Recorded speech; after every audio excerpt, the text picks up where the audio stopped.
check out tomorrow at Arian's Barn Restaurant. Actually, where Dr. Yates will be doing his presentation or workshop on Amharic and also Graspmatyx. So that will be happening at Arian's Barn Restaurant. Actually starts from around 4:30 in the afternoon. So definitely, this is something I don't want you to miss. Yes, Africa, that he come from. WSTA 1340 AM. Actually 11:11 on your time. 1111 on your time. That's the Graspmatyx, method of mathematics, you know. Yeah, man. 1111, yeah. Take me back to Africa. Take me back with peace and love. Take me back to the peaceful land. Take me back to the promised land. Africa, repatriation. Straighten up your mind, straighten up your family, straighten up community. Be strong in the global world. Repatriation. Take me back to the peaceful land. Nigeria, where we come from, in a garden that we come from, South Africa.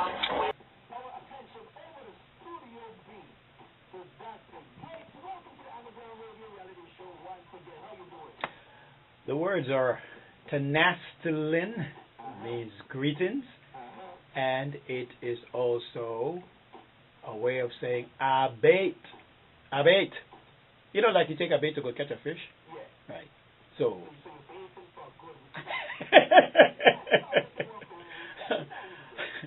Tenastilin or abate. Abate, you know, in Ethiopia, the beautiful thing about it is that when the phone rings and a person picks up the phone, the polite thing to say is abate. It's like, yes, talk to me. It's a greeting, and at the same time, he's saying, talk to me, I'm listening.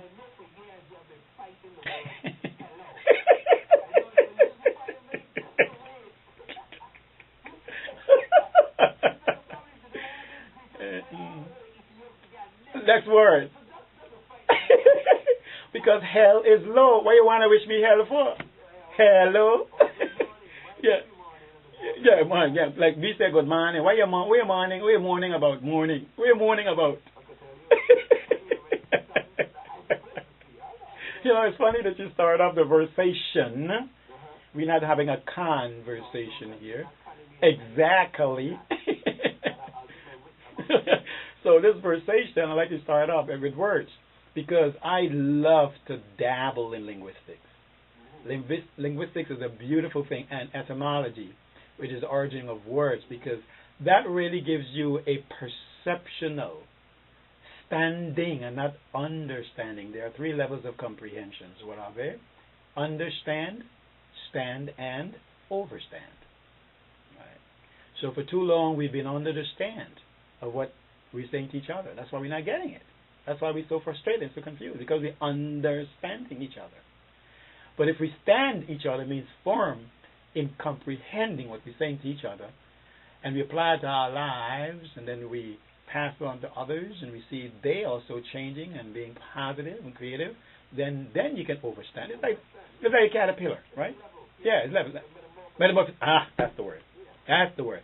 Caterpillar walking around on the ground he's under everything, eating everything, right? Then you say, wait a minute, I can do better. I'm sick and tired of being a caterpillar. I want to be something otherwise than that. So what he had to do is stand still. He stood still and silked himself, cocooned himself, wrapped himself up, mummified himself to become the butterfly. So while he's in the stage of being cocooned, he's going through the metamorphosis and the changes. Wow. And that's the point in life where the Creator kisses your brain. And now you're becoming a new being. From the word new being, we get the word new being. Right.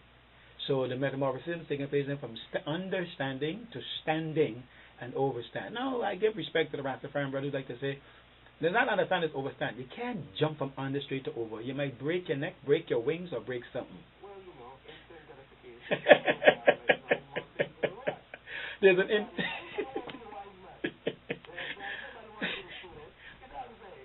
everybody want to be a teacher. So there's got to be an in-between ground, and that in-between is stand. You have to stand, like the baby. Before the baby, listen to this. They said before the baby walk it what? And before it crawls it what? No, it rolls. No, it rolls. It rolls. It rolls. It rolls. No, it rolls. A baby moves, man, vibrates. It rolls, right? It jiggles. So that's what we need to learn, that there's an in-between understand and overstand. It's a stage, right? Metamorphosis, like you said. So we go through that, and that's what I'm going through. Right now, I am in the cocoon stage. I've soaked myself in the teachings of the Habeshans. The word is Habesha. What you call indigenous word for Ethiopia is Habesha. Habesha. Habesha, right? Is the ancient or the cultural or the native word for the country, the place. Is given later on the name Ethiopia, and then we pronounce it as Ethiopia. Now, I am cocooning myself in the culture. The Kwankwa means language. The Kwankwa is powerful because the Kwankwa is so vibrational that when you start learning it, a lot of things takes place in your chakra, and it makes you become alive. It really brings you alive because ETP, establishing the point. In the Kwankwa, we use the word Kwankwa for now, that they call language, right?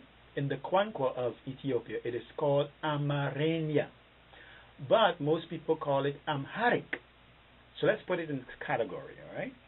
Amharic goes with Ethiopia. Amarenya goes with Habesha. See the connection? Right. Indigenous, right? So in the Amarenya, they call Amharic language, or Kwankwa. The word for student, like you say, everybody wants to be a teacher, right? The word for student is Tamari. Tamari is student, right? Now, listen to this carefully. It is being said in the Kwankwa of Ethiopia that a teacher is as a student. Right. Exactly, but we...